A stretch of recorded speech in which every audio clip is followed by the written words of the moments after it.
Hello, IPS middle school families. Thank you so much for taking the time to view the proposed changes to the Indiana High School Diploma, beginning with the class of 2029, our current 7th grade students. Over the last few years, as the Indiana Department of Education, the IDOE, has talked to stakeholders across the state, one thing they have heard on repeat is that if high school looked different for our students, then we could better connect them to what's next. This spring, the IDOE previewed the new requirements for the class of 2029 and younger. Across the country, the high school experience has not changed for most students in over 100 years. And in Indiana specifically, we have not significantly redesigned our high school diplomas since the late 1980s. As your chosen school district, we invite you to be a part of the feedback process to share with the IDOE your thoughts on this proposal. The new proposal aligns to the state's current graduation pathways, as well as the 5 characteristics of an Indiana graduate's prepared to succeed or the Indiana GPS, which include academic mastery, career and post-secondary readiness, which are credentials and experiences, communication and collaboration, work ethic, and civic, financial, and digital literacy. We will discuss each of these characteristics in our conversation today.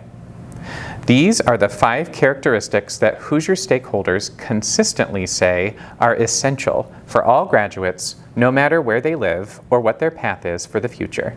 In the proposal presented to the State Board of Education, Indiana's future diplomas would include the Indiana GPS diploma, which is a more flexible, personalized version of the current graduation requirements, and the Indiana GPS Diploma Plus. This requires high-quality work-based learning and a credential of value, which would be educational attainment. For all students, regardless of the diploma type they earn, learning in 9th and 10th grades would be focused on essential knowledge and skills. This will be achieved through a set of foundational courses, as well as opportunities for students to demonstrate competencies to show the learning that is happening both inside and outside of school. This structure allows for more flexibility and personalization in 11th and 12th grades. In addition to the foundational courses and competencies for all students, students pursuing the proposed Indiana GPS diploma must also complete at least 20 additional points, earned through a combination of courses and experiences. Students will use their individual graduation plan, first completed in middle school, to decide on initial course sequences. After completing their foundational coursework and competencies, students pursuing the proposed Indiana GPS Diploma Plus must complete additional coursework necessary to earn their chosen credential of value, as well as complete a high-quality work-based learning experience. It's important to note that there also will still be an alternate diploma for students who have the most significant cognitive disabilities. The Indiana GPS diploma will have 3 requirements. The first is called a Flex 40, and we will review that momentarily. The second is demonstrating employability skills, either through project-based, service-based, or work-based learning. And then the last part is demonstrating post-secondary readiness and competencies. The IDOE is proposing breaking down the 40 credits that students have to earn into 2 different chunks, essentially. The first one will be for grades 9 and 10, and then the second set will be for grades 11 and 12. Everything you see on the screen in gold is a required foundational course subject with credit tied to it. Everything you see in blue is something new called a competency. What the state is proposing is that students will also have to demonstrate competencies in addition to earning credits. For the first area, academic mastery, they want students to get 4 credits or 2 years each in English, math, and science. This is similar to what the state of Indiana has had in the past. What you'll note, though, is that there's a great deal more flexibility. For example, in math, the only required course is Algebra 1, and students and families can select another math course to fulfill the mathematic requirement. In science, there are no required courses such as biology. It simply says that they must choose classes from life or physical science. Are there other items you would like considered to fulfill this competency? If so, complete the feedback form for the Indiana Department of Education that appears on your screen now. The next area is career and post-secondary readiness. All students would have to take the Preparing for College and Careers course. With this proposed model, students would have to check off 3 of the 4 competencies shown: career aptitude test, job shadowing or skills boot camp, attending at least 1 college or job fair, or completing 1 dual credit course. If there are other considerations you believe should be evaluated for this competency, please complete the feedback form for the Indiana Department of Education that appears on your screen now. Communication. For communication and collaboration, students will use the same 4 credits that they're earning in English to meet this requirement. In addition, students must show 4 examples of communication and collaboration. What the state is suggesting on this slide is that there may be verified through coursework. At this time, the state of Indiana has not said what courses will explicitly fulfill this requirement. 3 of the competency verifications may be completed through schoolwork.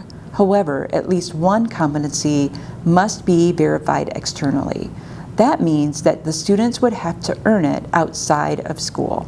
Some of the examples that were provided include leading a Boy or Girl Scout troop, being in a religious youth group, volunteering at a community organization, or having a student-run business. The next area is work ethic. All students must earn 2 credits in this domain, and it can be satisfied through PE, health, or or extracurriculars. To show work ethic, students have to choose 3 of the 6 competencies listed off to the side. 94% attendance, marked improved attendance, 2 seasons of a co-curricular activity, 3.0 or higher GPA at the end of 10th grade, external paid job, or external verification. The next area is civic, financial, and digital literacy. In this domain, students will have to take U.S. history, which is a full-year course, government, which is a semester course, and personal financial responsibility, which is a semester course as well. New to these graduation requirements, students all must take computer science. On top of those classes, students must also show another competency. For civic literacy, some examples provided were We the People program, being an election poll worker, or serving as a state house page. For financial literacy, they gave the examples of the club Future Business Leaders of America, a student-led business, being an entrepreneur, or developing a personal budget. Outside of the foundational knowledge and skills, students will need to complete 20 points during their junior and senior year. At least 2 points have to come from math, and 4 more have to come from English. So by the end of their high school career, all students will take 3 years of math and 4 years of language arts. This is the same as the current Core 40 requirements. After that, though, students can select other courses or programs to fulfill the 20-point requirement. Students can also earn bonus points under this model for certain things like work-based learning, dual credit, AP, or hitting the qualifying score on the SAT or ACT. Next, the Indiana GPS Diploma Plus. In order to meet the requirements of the GPS Diploma Plus, students must complete all of the requirements we listed previously.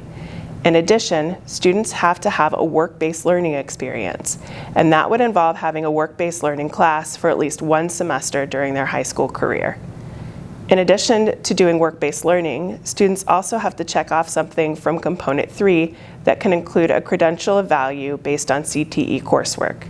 It can include an apprenticeship, completing the Indiana College Core, which is 30 credits worth of college credits over the course of their high school career, being an AP Scholar with Distinction, which is taking 5 AP classes and scoring a 3 or higher on the test, achieving the Cambridge AICE Diploma, or earning the IB Diploma through the IB Diploma program.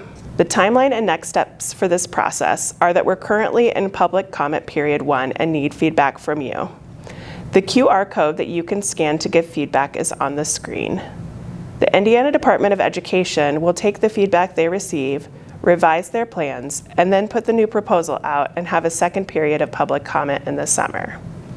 The IDOE plans to adopt these new rules either by late summer or early fall. If there are things on here that you thought were positive, please give them feedback about that.